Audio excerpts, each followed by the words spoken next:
بسم اللہ الرحمن الرحیم۔ اس وقت میرے ساتھ موجود حضرت مولانا مفتی مصباح الرحمان صاحب، وقت دینے کا شکریہ کہ آپ نے ہمیں قیمتی وقت دیا۔ اچھا مفتی صاحب، کافی لوگوں کے ذہن میں یہ سوال ہے کہ کافی لوگ اس طرح کر دیتے ہیں کہ بے گناہ لوگوں کا خون کر دیتے اور بے گناہ بیوہ کے زمین کے اوپر قبضہ کر دیتے اور منشیات بیچتے ہیں اور ہر قسم کے جو کام کرتے ہیں جو اسلام میں ان کی اجازت نہیں ہے، لیکن پھر بعد میں وہ اس طرح کام کر دیتے ہیں کہ ایک بچے کو حافظ قرآن بنا دیا، یا تبلیغ میں ایک سے روزہ لگا دیا، اور یا رمضان کے مہینے میں یا کچھ اللہ کے راستے میں وقف کر دیتے، یا پھر اس طرح کر دیتے کہ تقریباً اس نے 50-60 کنال جگہ قبضہ کر دیا، بے گناہ انہوں نے قبضہ مافیا اس طرح کر دیتے کہ 10 مرلے کی جگہ کے لیے انہوں مسجد بنا دیتے، یا کچھ اور جگہ کر دیتے کہ لوگ مجھے کہے کہ بڑا اچھا آدمی ہے اس نے مسجد بنایا۔ ان لوگوں کا انجام کیا ہوگا یا کیا نہیں ہے، یہ لوگ ٹھیک ہے یا نہیں؟ ہم حضرت مولانا مفتی مصباح الرحمان صاحب سے جانتے ہیں کہ ان کا کیا خیال ہے اس میں۔ بسم اللہ الرحمن الرحیم۔ سب سے پہلے پیرو آپ کا شکریہ، آپ کے چینل کا شکریہ جس نے ہمیں بولنے کا موقع دیا۔ جو سوال ہے آپ کا کہ جو انسان کے معاملات ہیں نا، معاملات کے حوالے سے آپ کا سوال ہے، تو یہ دو چیزیں ہیں، اس کو ہم دو الفاظ میں بیان کرتے ہیں کہ ایک ہے عبادات اور ایک ہے معاملات انسان کی۔ اور دینی اسلام جو ہے انہوں نے معاملات اور عبادات دونوں کے حوالے سے رہنمائی کی ہے۔ قرآن کریم اور سیرت مبارکہ، رسول اللہ صلی اللہ علیہ وسلم کی سیرت مبارکہ سے جو دین ثابت ہے نا، وہی دین ہے۔ آپ صلی اللہ علیہ وسلم نے اپنی زندگی میں کیا کیا ہے، ٹھیک ہے۔ اب یہاں پر جو آپ نے سوال کیا ہے وہ سوال کے اوپر آتے ہیں۔ سوال آپ کا یہ ہے کہ لوگوں کے معاملات جو ہے نا وہ درست نہیں ہوتے، اور زیادہ تر عبادات پر جو ہے نا زور دے کر اور اپنے لیے یہی مداوع سمجھتے ہیں، کامیابی سمجھتے ہیں۔ اگر ہم نے جو ہے نا دین کی کسی رکن پر یا کسی حوالے سے عبادت کی تو جو معاملات، جو حقوق ہم نے انسانوں کے غصب کیے ہوئے ہیں تو وہ معاف ہو جائیں گے، حالانکہ ایسا کبھی نہیں ہے۔ رسول اللہ صلی اللہ علیہ وسلم کی زندگی سے ہمیں یہ تاثر ملتا ہے، اور یہی ہم اس کے سیرت سے اخذ کرتے ہیں کہ نبی صلی اللہ علیہ وسلم کے زیادہ جو وقت گزرا ہے وہ معاملات میں گزرا ہے۔ اگر رسول اللہ علیہ وسلم کی زندگی کا مطالعہ آپ کریں، 13 سالہ زندگی جو بعثت سے بعد یعنی مکی زندگی ہے، تو اس وقت کے نماز تو نہیں تھی، فرض نہیں ہوئی تھی نا، زکوٰۃ بھی فرض نہیں ہوئی تھی، جہاد بھی فرض نہیں، نہ قتال بالسیف جو ہے نا وہ تو نہیں فرض ہوئی تھی، لیکن وہ کیا کر رہے تھے؟ رسول اللہ صلی اللہ علیہ وسلم کہ زیادہ تر زندگی اسی میں گزری ہے کہ وہ انسانوں کے بہتری کے لیے کردار ادا کرتے رہے، اور اسی حوالے سے ان کی ساری جدوجہد رہی۔ انسان کا مقام بتایا۔ حضرت جعفر رضی اللہ تعالیٰ عنہ کا جو مشہور واقعہ ہے، جو نجاشی کے دربار میں انہوں نے کہا تھا، تو انسانی حقوق کے حوالے سے ان سے سوال کیے گئے، تو آپ نے اس کے جواب میں یہی بتایا کہ وہی ہمارا پیغمبر جو رسول اکرم صلی اللہ علیہ وسلم ہے وہ ہمیں انسانی حقوق بتاتے ہیں، کمزور حقوق بتاتے ہیں، کمزوروں کے۔ اس طرح عورتوں کے حقوق پر ہمارے جو ہے نا حوالے سے بہت زیادہ ظلم ہو رہا تھا، ہم غصب کر رہے تھے، بلکہ عورت کو ہم انسانی نہیں سمجھ رہے تھے، تو رسول اکرم صلی اللہ علیہ وسلم نے آ کر ہمیں عورتوں کے، خواتین کے حقوق بتا دیا، ان کو معاشرے کا برابر انسان بنا دیا، برابر انسان کا درجہ دیا۔ اب یہاں پر جو ہمارے سوسائٹی میں دین کا ایک عجیب سا تصور بن گیا ہے، ہم جو ہے نا معاملات میں یہ کرتے ہیں کہ انسانیت کا استحصال کرتے ہیں، مالی لحاظ سے لوگوں کا مال غصب کرتے ہیں، جائیدادیں غصب کرتے ہیں، قتل و جو ہے نا قتال کرتے ہیں، اور بے گناہ خون بہاتے ہیں، اور پھر یہ کہتے ہیں کہ ہم نے جو ہے نا پگڑی باندھ لی، یا ہم نے چوغا پہن لیا، یا ہم نے جو ہے نا بہت زیادہ عبادات مساجد میں ادا کر دیے اور بڑا نمازی بندہ ہے۔ حالانکہ یہ عبادات جتنے بھی ہم کرتے ہیں تو یہ ایک تربیت ہے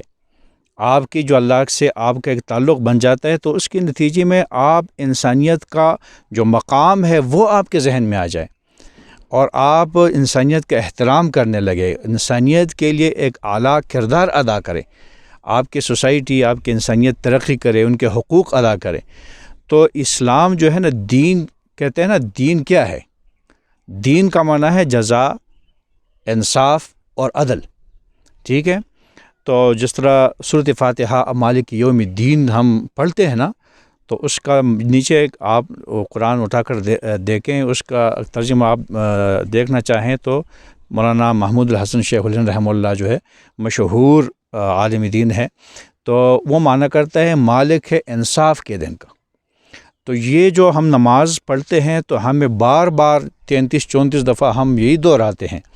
کہ مالک یوم الدین کہ اللہ انصاف کے دن کا مالک ہے.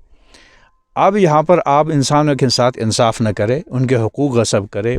بے گناہ انسانوں کا خون جو ہے نا وہ بہائے، اور پھر یہ کہیں کہ میں نے تو نمازیں ادا کی، میں نے تو روزے رکھیں، میں نے کچھ تسبیحات پڑھیں. تو انسانی حقوق آپ کو پتہ ہے کہ کبھی معاف نہیں ہوتے. اللہ اپنے حقوق تو معاف کرتے ہیں، توبے سے معاف ہو جاتے. اگر آپ سے نماز قضا ہو گئی،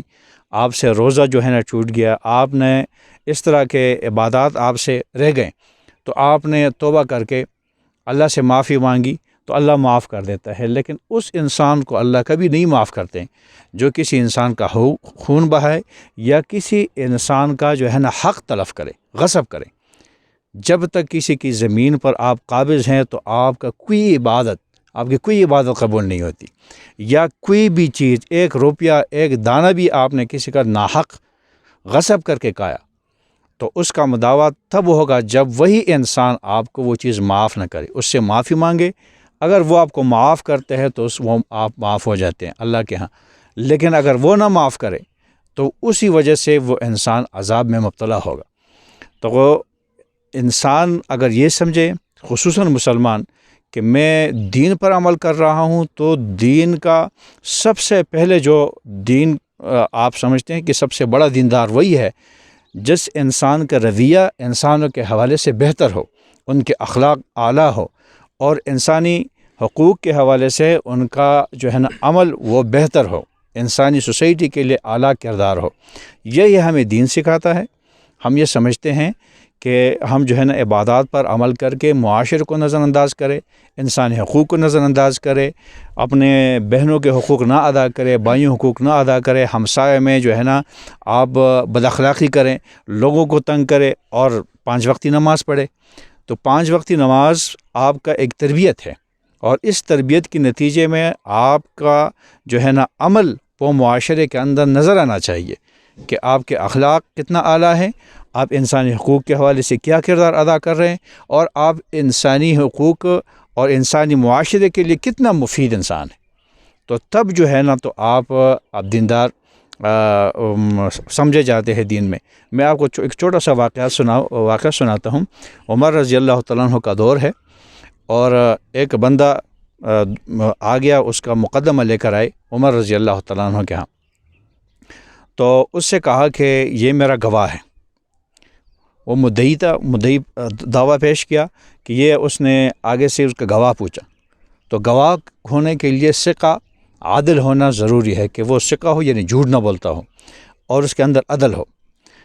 تو عمر رضی اللہ تعالیٰ عنہ نے ان سے پوچھا کہ آپ جو گواہ لے کر آئے ہیں، یہ گواہ آپ ثقہ ہونے کی اس کی کیا دلیل ہے؟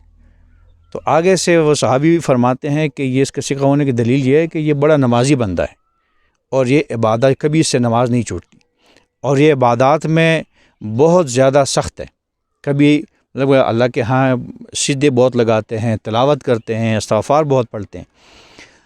تو عمر رضی اللہ تعالیٰ عنہ نے فرمایا کہ یہ اسلام اور ثقہ اور عادل ہونے کی دلیل نہیں ہے. آپ نے کبھی اس کے ساتھ سفر کیا ہے؟ آپ نے کبھی اس کے ساتھ معاملات کیے ہوئے ہیں کہ آپ کے ساتھ زیادتی نہیں کی ہو، آپ نے ان کے ساتھ سفر کیا ہوا ہے؟ تو اس نے کہا یہ جو مجھے نہیں پتہ. تو عمر رضی اللہ تعالیٰ عنہ نے فرمایا کہ یہ دلیل ثقہ ہونے کی دلیل ہی نہیں ہے کہ کوئی زیادہ نمازیں پڑھنے ادا کرے، یا کوئی زیادہ تلاوت جو ہے نا کریں قرآن کریم کی، یا استغفار کرے. ثقہ ہونے کی دلیل یہ ہے کہ انسانوں کے ساتھ ان کا رویہ کیا ہے، انسانی حقوق تو نہیں پامال کرتا. تو اگر ہم قرآن کریم پڑھیں تو اللہ تعالیٰ فرماتا ہے ان اکرمکم عند اللہ اتقاکم، بہترین انسان وہ ہے جو تقوی اختیار کرے. اور تقوی کیا ہے؟ عبدالقادر جیلانی رحمہ اللہ نے فرمایا کہ یہ جو قرآن کریم کے آیات ہیں ان اللہ یأمر بالعدل والاحسان وایتاء ذی القربى وینہی عن الفحشاء والمنکر والبغی یعظکم لعلکم تذکرون، یہ قرآن کریم کے یہ آیات پڑھ کر یہ تقوی کے مصداق ہیں کہ اللہ تعالیٰ آپ کو حکم دیتا ہے کہ آپ عدل کریں، انصاف کریں، آپ انسانی حقوق ادا کریں۔ تو یہ سب سے بڑی دلیل ہے تقوی کی، جو انسانوں کے لیے اعلیٰ کردار ادا کرے، انسان سوسائٹی میں اس سے انسان خوش ہو، تو وہ سب سے بڑا دیندار ہے اللہ کے ہاں۔ تو یہ جو تاثر ہم معاشرے کے اندر دے رہے ہیں نا کہ فلاں نے اتنے نمازیں ادا کی اور اتنا زیادہ نیک ہے، اور دوسری طرف وہ جا کر کسی کی زمین پر قبضہ کر لیتا ہے، جب اس کے بس چلتا ہے تو بھئی کسی کا حق جو ہے نا وہ کھا لیتا ہے اور اپنے آپ کو بڑا دیندار سمجھتا ہے۔ تو یہ دین کا تصور نہیں ہے۔ دین کا تصور یہ ہے کہ آپ عبادات کرتے ہیں تو اس کا اثر آپ کو جو ہے نا وہ معاشرے میں نظر آنا چاہیے۔ وہ کہتے ہیں نا اسلام دو چیزوں سے ہے، خدا پرستی اور انسان دوستی۔ اگر ایک بندہ یہ کہتا ہے نا کہ میں سب سے بڑا دیندار ہوں، خدا پرست ہوں، توحید پرست ہوں، اللہ کو مانتا ہوں، اللہ کے اوپر میرا بلیف ہے، ایمان ہے، عہد اعتقاد ہے، اور بڑا موحد انسان ہوں، تو اس کا رویہ جو ہے نا وہ انسان دوستی کا ہوگا،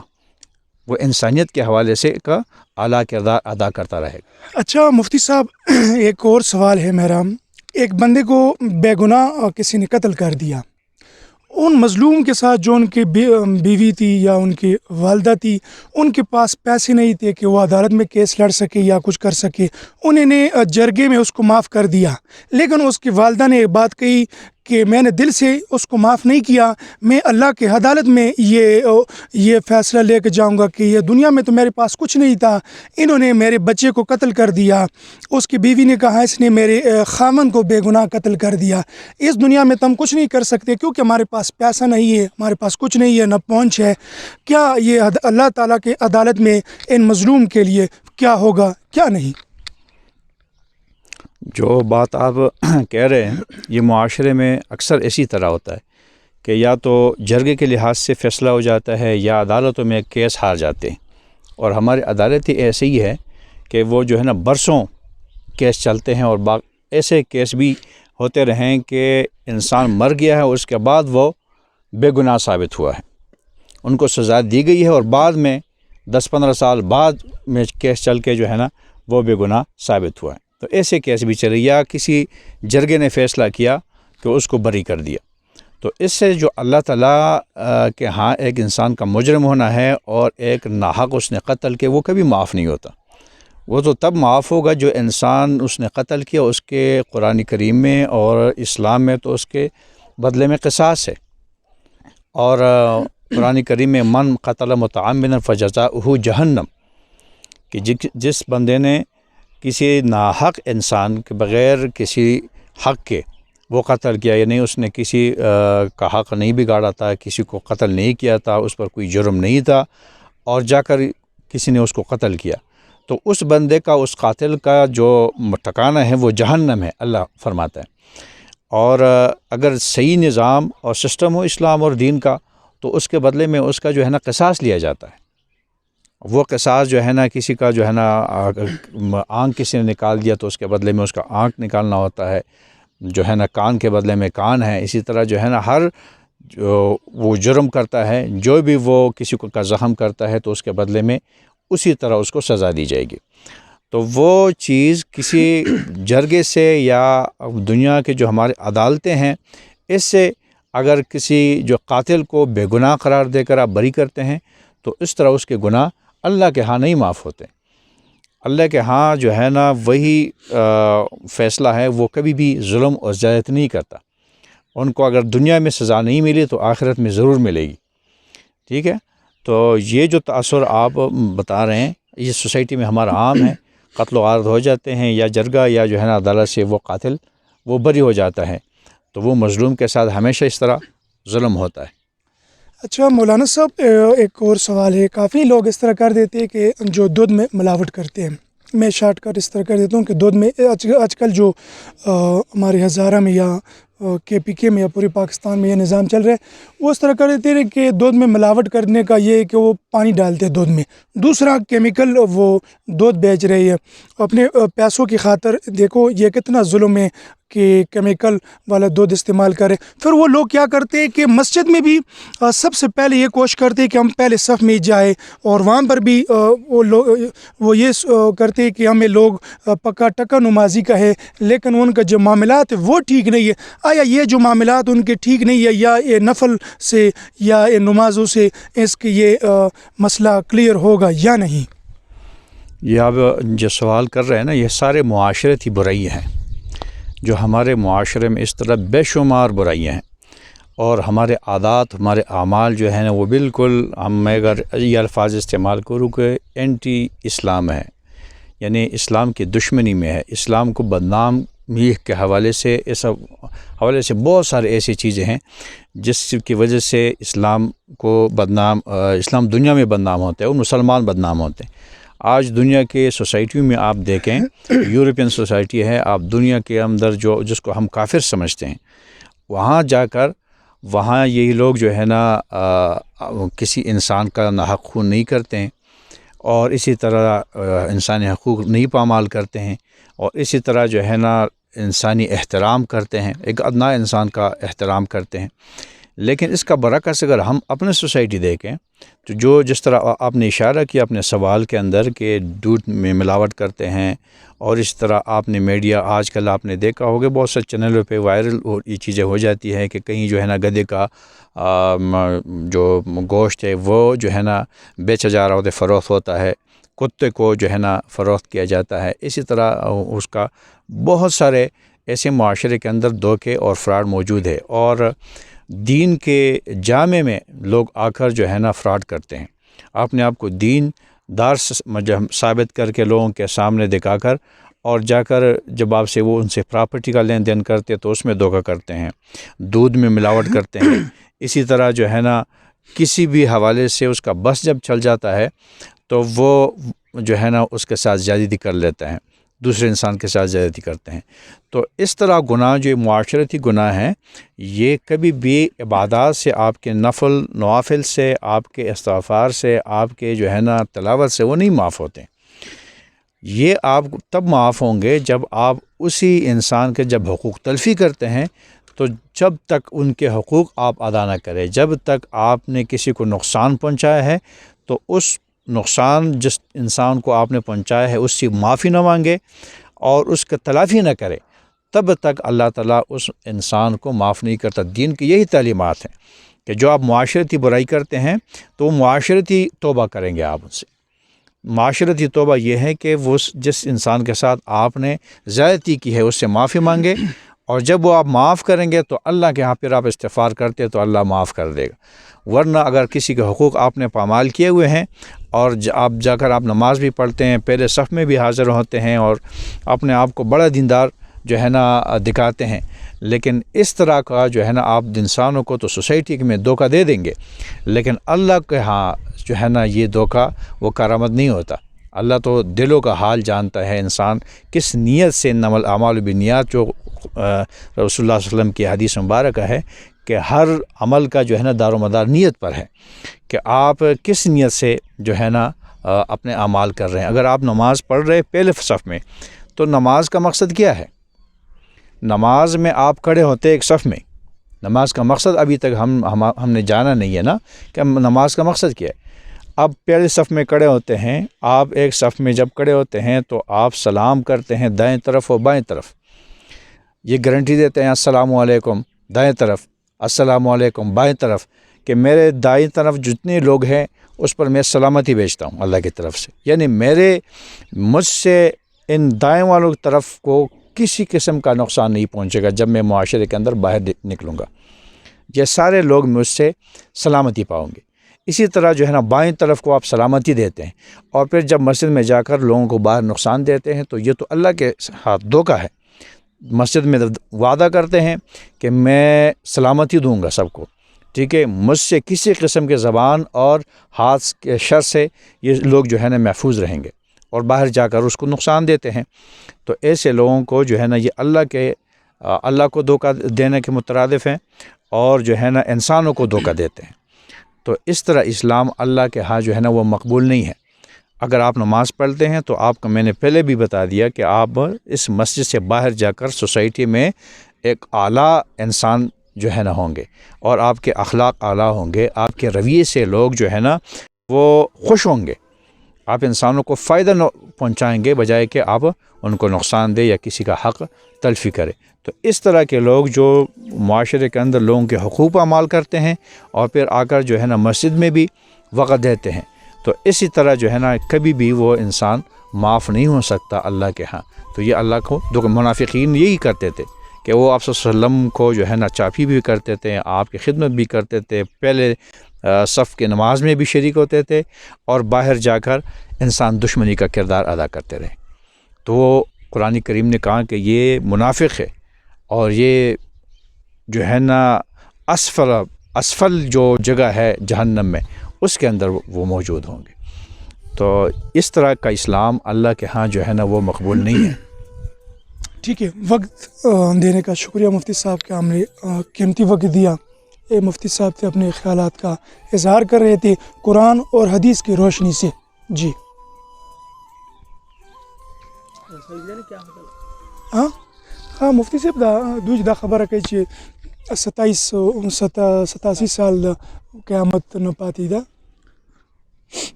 اس طرح ہے نا بات ہے کہ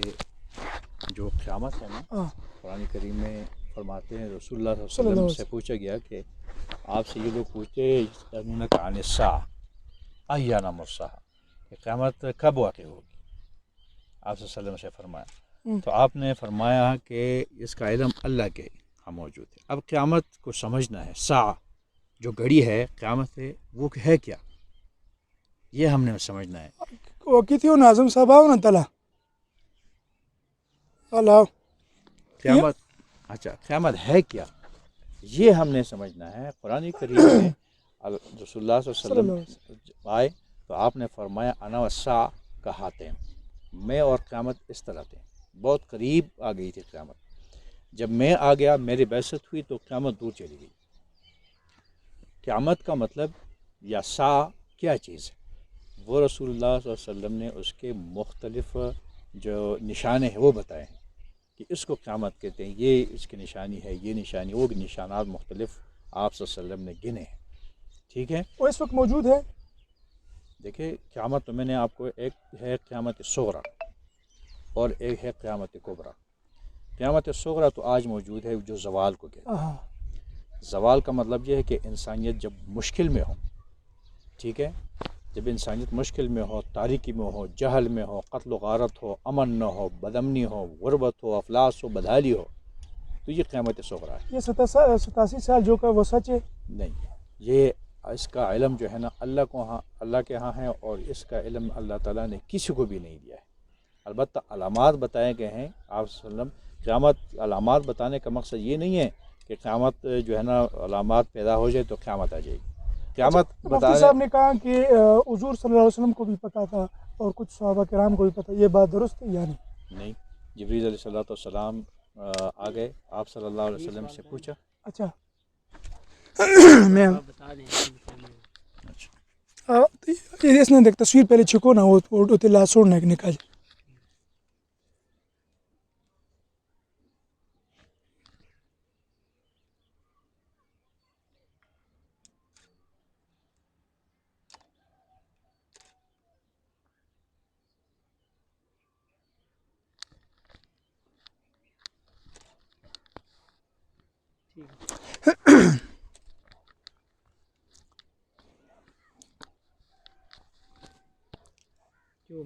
بسم اللہ الرحمن الرحیم. اس وقت جو سوشل میڈیا کے اوپر یہ خبر زیادہ وائرل ہے کہ قیامت کے دن کے لیے 87 سال بقایا ہے، تقریباً 87 سال بعد قیامت آنے والا ہے. اور اس وقت میرے ساتھ حضرت مولانا مفتی مصباح الرحمان صاحب موجود ہیں. ہم ان سے جانتے ہیں کہ مفتی صاحب یہ کیا ہے کیا نہیں ہے. اچھا، بسم اللہ الرحمن الرحیم. جو سوال آپ نے کیا، بعض علماء حضرات یا کسی نے اس حوالے سے گفتگو کی ہے کہ قیامت کے جو میعاد بتائے ہیں کہ اتنے سال کے بعد قیامت آ جائے گی. تو یہ قرآن کریم کے حوالے سے جو میری اسٹڈی ہے، مطالعہ ہے دین اسلام کا، کہیں سے یہ ثابت نہیں ہے کہ کوئی جو آ کر دین اسلام کے حوالے سے اس کی روشنی میں عادت بتائیں کہ جو ہے نا 50 سال یا 80 سال کے بعد جو ہے نا وہ قیامت آ جائے گی، یعنی قیامت کو اتنے دن رہ گئے یا سال رہ گئے۔ یہ بالکل اسلامی حوالے سے غلط بات ہے۔ اور قرآن کریم نے فرمایا نا کہ ایک سوال کیا گیا، کافروں نے پوچھا، کفار نے، یسألونک عن الساعۃ ایان مرساہا، اللہ نے فرمایا کہ آپ سے یہ لوگ پوچھتے ہیں کہ قیامت کب آئے گی، ٹھیک ہے؟ تو آپ صلی اللہ علیہ وسلم نے اس کے جواب میں فرمایا کہ اس کا علم اللہ کے ہاں، اللہ کو اس کا علم ہے۔ جبریل علیہ السلام ایک دفعہ آ گئے تو قیامت کے حوالے سے پوچھا، تو آپ صلی اللہ علیہ وسلم نے فرمایا کہ جو ہے نا اس کا علم جو ہے نا اللہ کو ہے، اور جو سوال پوچھنے والا ہے وہ مجھ سے زیادہ جانتا ہے۔ کہنے کا مقصد یہاں پر یہ ہے کہ قیامت جو رسول اللہ صلی اللہ علیہ وسلم نے اس حوالے سے گفتگو جب بھی کی ہے تو قیامت کے حوالے سے مختلف نشانات، علامات بتائے ہیں کہ قیامت کی یہ نشانیاں ہیں۔ وہ نشانیاں جب بھی آئے گی تو اس دنیا کے اوپر قیامت یعنی قیامت والے حالات ہوں گے۔ جس طرح جو بھی معاشرہ، سوسائٹی میں مطلب کہ زوال آ جاتا ہے، یعنی وہاں پر غربت ہو، افلاس ہو، بدحالی ہو، بدامنی ہو، قتل و غارت ہو، انسانیت تنگ ہو، اپنی زندگی سے خودکشیاں ہوں، اور لوگ جو ہے نا زندگی سختی سے گزارے، تو اس حوالے سے جس طرح غربت و افلاس کے حوالے سے رسول اللہ صلی اللہ علیہ وسلم نے ایک اشارہ کیا نا کہ کاد الفقر ان یکون کفرا، کہ قریب ہے کہ غربت و افلاس کی وجہ سے لوگ کافر ہو جائے۔ تو یہ حالات جو ہیں تو اس کو رسول اللہ صلی اللہ علیہ وسلم نے قیامت کے حوالے سے تعبیر کیا ہے، اور آپ صلی اللہ علیہ وسلم نے خود بھی فرمایا انا والساعہ کہاتین، اس طرح دو انگلیاں بتائیں کہ میں اور قیامت جو ہے نا اس طرح تھے، جب میری بعثت ہوئی تو قیامت دور چلی گئی۔ تو جو علامات رسول اللہ صلی اللہ علیہ وسلم نے بتائے ہیں، تو علامات بتانے کا مقصد یہ ہے کہ ان علامات سے آپ بچیں، یہ چیزیں آپ نہ کریں، یعنی قتل و غارت زیادہ ہو جائے گی، بدامنی زیادہ ہو جائے گی، اور اسی طرح جو ہے نا لوگوں کے حقوق غصب ہوں گے، اس طرح مختلف جو بیوی اور خاوند کے حقوق کے حوالے سے پامالی ہوگی، بیٹی اور ماں کے حوالے سے حقوق کی پامالی ہوگی، اس طرح مختلف نشانات، علامات رسول اکرم صلی اللہ علیہ وسلم نے بتائے ہیں کہ یہ قیامت کی علامات ہے۔ تو یہ جب ظاہر ہو جائیں گے تو مقصد یہ ہے کہ قیامت قریب آ جاتی۔ قیامت تب آئے گی جب رسول اللہ صلی اللہ علیہ وسلم نے فرمایا کہ دنیا کے اوپر کوئی بھی کلمہ گو نہیں رہے گا، یعنی کلمہ پڑھنے والا جو ہے نا دنیا کے اوپر نہیں رہے گا، تو پھر قیامت آ جائے گی۔ جب تک کوئی انسان موجود ہو، وہ اللہ کی دین کی جو ہے نا بات کرتا ہو، اور اس کے لیے جدوجہد کرتا ہو، دین اسلام کے غلبے کے حوالے سے وہ کردار ادا کرتا رہے، تو قیامت نہیں آئے گی۔ قیامت تب آئے گی جب کوئی بھی کرۂ ارض پر اس طرح انسان نہیں رہے گا کہ وہ انسان جو ہے نا دین کے غلبے کے لیے کام کرے، تو پھر قیامت جو ہے نا آئے گی۔ یہ دنیا جس کو ہم قیامت کبریٰ بولتے ہیں، قیامت کبریٰ یعنی پوری یہ کائنات میں لمیٹ ہو جائے گی، تس نس ہو جائے گی۔ اور قیامت صغریٰ دوسری جو اصطلاح ہے کہ قیامت صغریٰ، جس کو دنیا کی حالت سے ہم تعبیر کرتے ہیں کہ جب بدترین حالات آ جاتے ہیں انسانوں پر، تو وہ قیامت صغریٰ ہے۔ اور جس طرح آج ہم جس سوسائٹی کے اندر رہتے ہیں وہ قیامت صغریٰ سے تو کم نہیں ہے۔ جب آپ کی خودکشیاں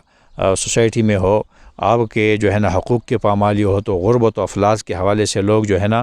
خودکشیاں کرتے ہوں، ایک دوسرے کو حقوق پامال کرتے ہوں، ظلم و زیادتی ہو، اور انسان جو ہے نا معاشرے کے اندر سکھ کا سانس نہ لیتا ہو، تو یہ قیامت صغریٰ کے حالات ہوتے ہیں۔ تو ایسے قیامت کے لیے جو ہے نا رسول اکرم صلی اللہ علیہ وسلم نے فرمایا کہ میں نے کردار ادا کیا، اور پھر میرے وارثین جو علماء ہے، میرے وارثین ہیں جو دینی حق کے لیے کام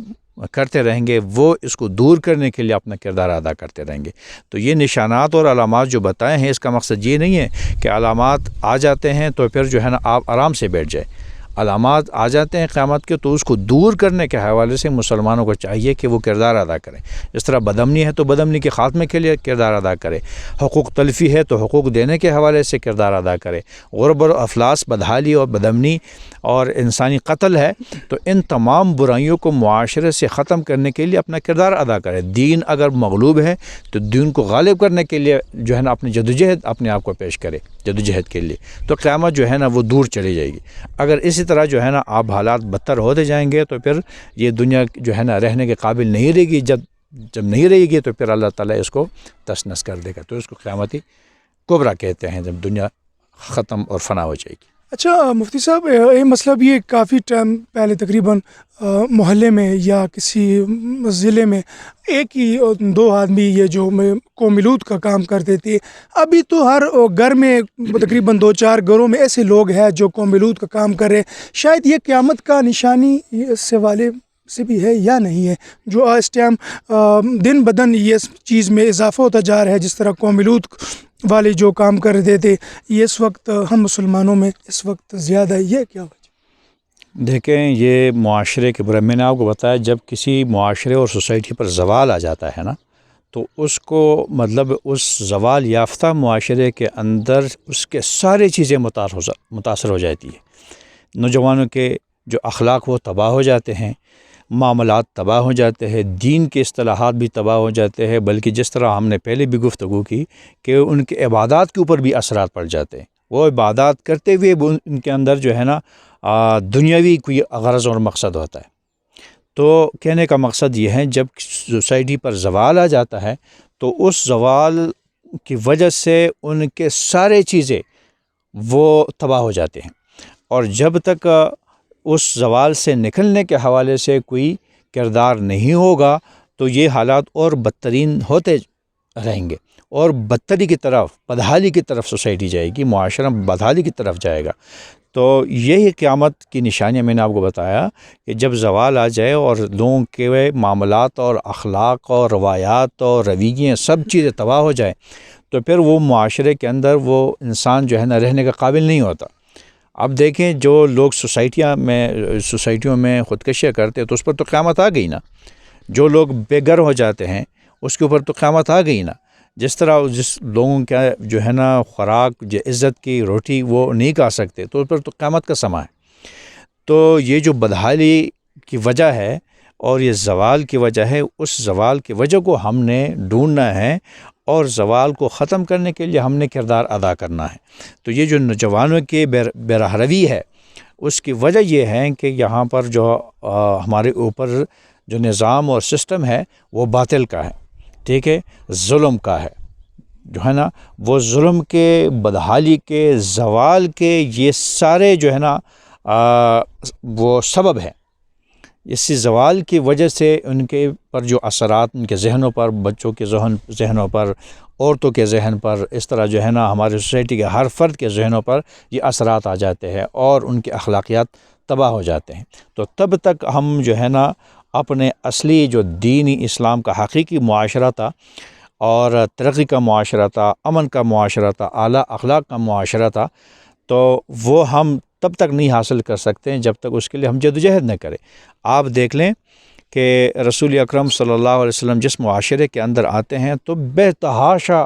جو ہے نا برائیاں اس معاشرے کے اندر موجود ہے، لیکن جب آپ صلی اللہ علیہ وسلم نے وہاں پر محنت شروع کی تو وہ دنیا کا امن کے حوالے سے دنیا کے لیے ایک مثال جگہ بن گئی. اخلاق کے لحاظ سے دنیا کی وہ قوم مثال بن گئی. صحابہ کرام کی معاملات اس کے جو ہے نا وہ دنیا کے لیے ایک مثال بن گئے. حکمرانی، سیاست، معیشت اور اسی طرح معاملات، معاشرت، وہ سب دنیا کے لیے ایک رول ماڈل ہے، کیونکہ اس نے وہی معاشرہ جو تباہال معاشرہ تھا، قیامت کے قریب معاشرہ تھا، آپ صلی اللہ علیہ وسلم کی محنت سے وہ سارے چیزیں ختم ہو گئی اور جنت بن گئی. اس سوسائٹی سے غربت ختم ہو گئی، یہاں تک کہ وہ زکوٰۃ دینے والا سوسائٹی کے اندر نہیں بہت تھے لیکن لینے والا کوئی نہیں تھا. غربت اور افلاس تو دور کی بات ہے، ٹھیک ہے. تو خوشحالی کا دور جب آتا ہے اور وہاں پر آپ کا نظام عدل جو ہے نا وہ اسلام کا نظام عدل ہو تو وہ نوجوانوں کی صحیح رہنمائی کرتے ہیں اور اس کو جو ہے نا معاشرے کا ایک باکردار شخص بناتا ہے آج وجہ یہ ہے کہ نوجوانوں کے سامنے اپنا مقصد نہیں ہے، ٹھیک ہے، تو یہ بے راہ روی کے جو شکار ہو جاتے ہیں وہ یہی ہے کہ آج ہمارے نظام اور سسٹم کے پاس ان کے جو ہے نا مستقبل یا کوئی لائحہ عمل نہیں ہے، کوئی حکمت عملی نہیں ہے، اور لوگ جو ہے نا موبائل کو مس یوز کرتے ہیں، میڈیا کو مس یوز کرتے ہیں، اور وہی نظام ظلم کے جو چیزیں بتائی جاتی ہیں، جو اصل مقصد ہے وہ نہیں بتایا جاتا، اور لوگوں کو غلط راستے پہ لگا کے جو ہے نا ان کے اثرات پھر یہی ہوتے ہیں کہ وہ جو ہے نا جس طرح قومی لوط کی آپ بات کرتے ہیں وہ عادات آ جاتی ہیں، اور بہت سے بے شمار برائیاں ہیں جو آج کے سوسائٹی میں ہمارے کثیر جو ہے نا ہر لمحے پر آپ سنتے ہیں، دیکھتے ہیں، اور ہمارے پیش نظر ہے جو چیزیں ہمیں نظر آ رہی ہے میڈیا کے اوپر۔ آج کل جو سوشل میڈیا ہے اور الیکٹرانک میڈیا ہے وہ چیزیں ہائی لائٹ کرتی ہیں، روزانہ جو ہے نا کوئی آفت جو ہے نا قوم کے اندر آپ سنتے ہیں۔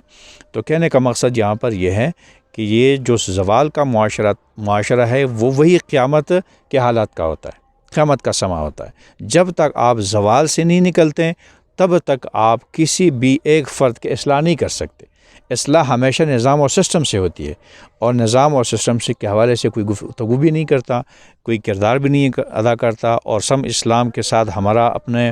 جو ہے نا تعلق تو ہم ظاہر کرتے ہیں، لیکن ریئل اور حقیقی طور پر اس کے لیے غلبے کے لیے کوئی کردار نہیں، چونکہ نہ ہمارے پاس اسلام کا معاشی نظام کے حوالے سے فکر ہے، نہ معاشرتی جو مسائل ہیں ان کے حوالے سے حل کے حوالے سے ہمارا کوئی کردار ہے، اور نہ فکر ہے، نہ اس پر سوچتے ہیں، بلکہ لایعنی باتوں پر، جزی باتوں پر لوگوں کو لگا کر ان کے صلاحیتیں تباہ ہو جاتی ہے، اور یہی اس کا نتیجہ نکلتا ہے کہ وہ بے راہ روی کے شکار ہو کر جو ہے نا وہ غیر انسانی اعمال سوسائٹی کے میں کرتے ہیں۔ ٹھیک ہے، شکریہ ٹھیک